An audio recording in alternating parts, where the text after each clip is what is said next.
guys, welcome back to another video. I'm super excited to film this video and to just make this video in general. I've had this one on my list for a while, but I had no plans on filming it anytime soon until last week. A friend of mine from Facebook messaged me and asked if I would like to do a collaboration with her and another girl from Facebook. And so I've never done a collaboration before, but I was really excited.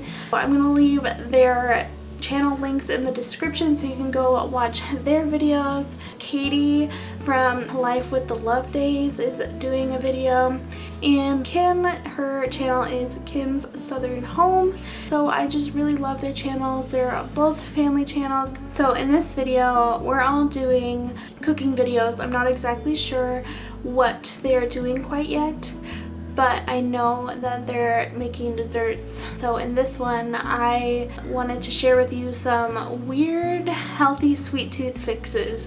And I am one to have a humongous sweet tooth, and that could be a problem, to be honest. I love making desserts healthier in whatever way I can.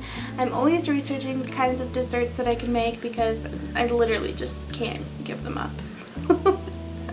So I have experimented with some of these, and some I haven't made yet, but I thought they were interesting, and so I'm going to leave the link in the description. So without further ado, we're going to get into the video, but don't forget to subscribe to my channel to see more. First up on the list is honey roasted chickpeas. Now I haven't made this specific recipe before, but I have made honey roasted pinto beans, which sounds kind of interesting, but that's all I had at the time, and I really wanted to try something. I drained and rinsed the chickpeas and then took all of the shells off. Finally done with these guys. It took like 20 minutes.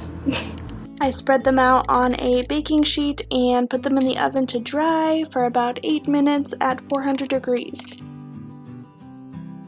After the chickpeas were completely dry, I coated them with 1 tablespoon of olive oil and put them back in the oven for about 20 to 25 minutes. After they were done baking, I coated them with honey and more olive oil and put them back in the oven for about 5 minutes to caramelize. Here is the finished product. I think they look really good. They look like caramel popcorn to me, but let's see how they taste. I'm gonna try one.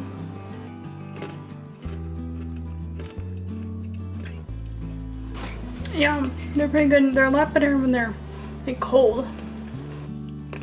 Next up is coffee and ice cream. It wouldn't be my video without coffee in it, so here we go. First, I just got 3 bananas and chopped them up and put them in the freezer overnight. The next day, I pulled 4 shots of espresso. The recipe said 1/4 of a cup, and I'm not sure exactly how much I used, but I was just estimating. I blended the bananas, espresso, honey, and vanilla extract. This is actually the only blender I have right now because I broke the other one, so it took a while, but we got it. I actually had to put a splash of almond milk so that it would blend properly.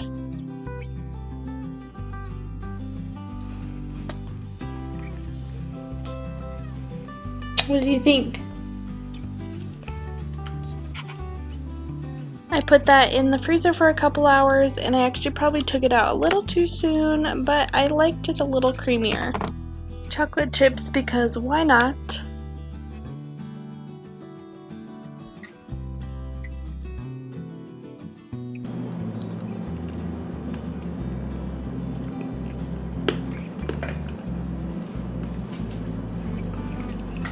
I think it's good. You can't really taste the coffee much, but maybe a little. Number 3 on the list is mint avocado chocolate bars. Now before you click out, hear me out. I found this on Pinterest and we're gonna try it. This recipe has 3 layers. The first layer calls for 1 1/2 cups of almond meal, however I use regular flour, 1/4 cup raw cocoa powder, 1/4 cup pure maple syrup, 2 tablespoons of avocado oil. However, I use olive oil, 1/4 teaspoon of sea salt, and 1/4 teaspoon of pure mint extract. You were supposed to be able to mix it to a dough-like consistency, however, it was just not working, so I added a little bit of water, and as you can see, it turned out okay.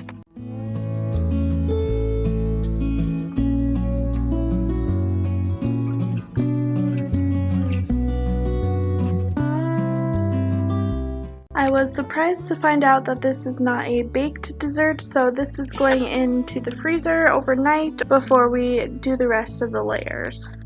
For the second layer, I blended 1 whole avocado, 1/4 cup pure maple syrup, 2 pinches of sea salt, 8 fresh mint leaves, and 15 drops of pure mint extract.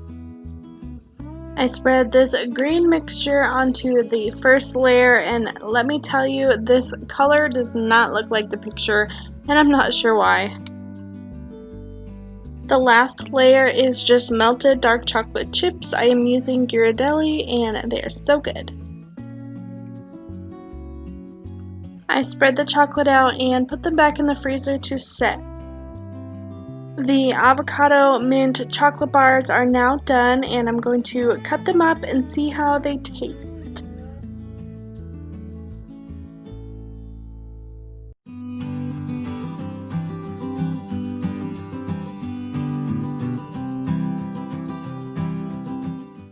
This is interesting. It tastes good. It's a little weird consistency on the bottom, and I'm not sure if that's because I use regular flour instead of almond flour, but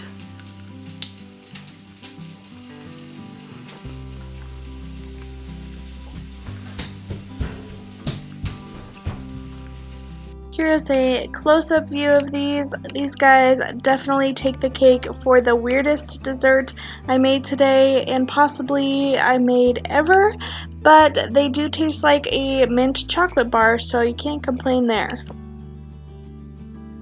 Next up are pumpkin breakfast cookies. These are so good, you guys. I've made these a few times.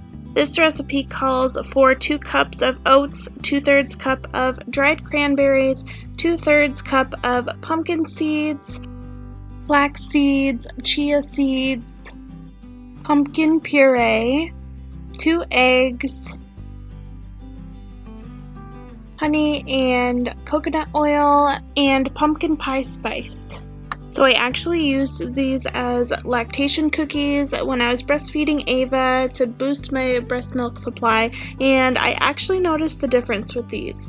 I scooped about 1/4 cup for each cookie, and then I flattened them out because they will not flatten up themselves. I placed them in the oven for about 15 minutes at 350 degrees and took them out when they were golden brown.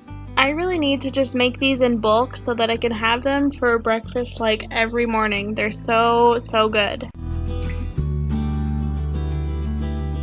Last but not least are my favorite sweet potato donut holes. This recipe I actually created a while back. I don't remember what for. I probably just had a craving for something sweet, but they are so good. So I peeled half of a sweet potato and boiled it until they were soft.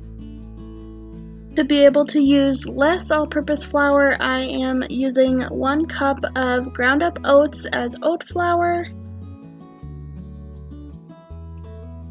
I will also use 1 cup of all-purpose flour, a heaping teaspoon of baking soda, a pinch of salt, 2 flax eggs. You can use regular eggs, but I opted to use flax eggs because they have less calories. If you don't have flax meal, you can use flax seeds like I did and just grind them up and add them to water. It works the same. Just let these sit for about 10 to 15 minutes in the refrigerator. It looks like the sweet potatoes are almost done. I'm just mixing the dry ingredients and draining the water from the sweet potatoes and mashing them up. Here I'm mixing the sweet potatoes and flax eggs, honey, and a little bit of vanilla extract. I decided that using my KitchenAid mixer would be easier, and it definitely was. After that, I just made sure all of the flour was incorporated, and then I started rolling them out into little donut holes to put in the oven.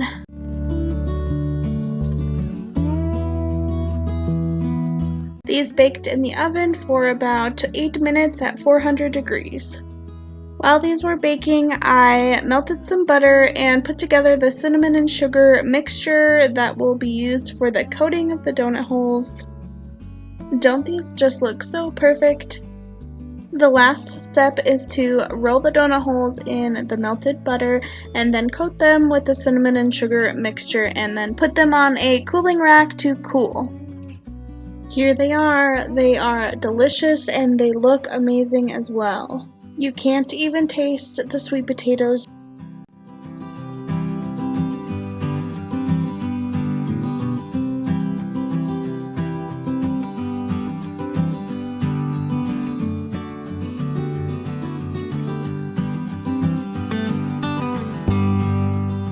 Ava reached up and grabbed one from the cooling rack, and I think she likes them.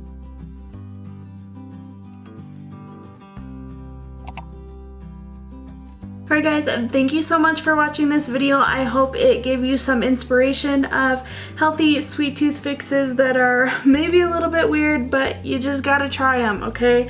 I swear. There's some really good ones in here, so definitely go and watch this video again as you're making them and let me know when you do make them. Also, don't forget to head over to the other channels and check their videos out too. We're all supporting each other here, so definitely go do that. Lastly, don't forget to subscribe and help me reach 1,000 subscribers. That would mean so much. Alright guys, I will see you in another one. Bye-bye.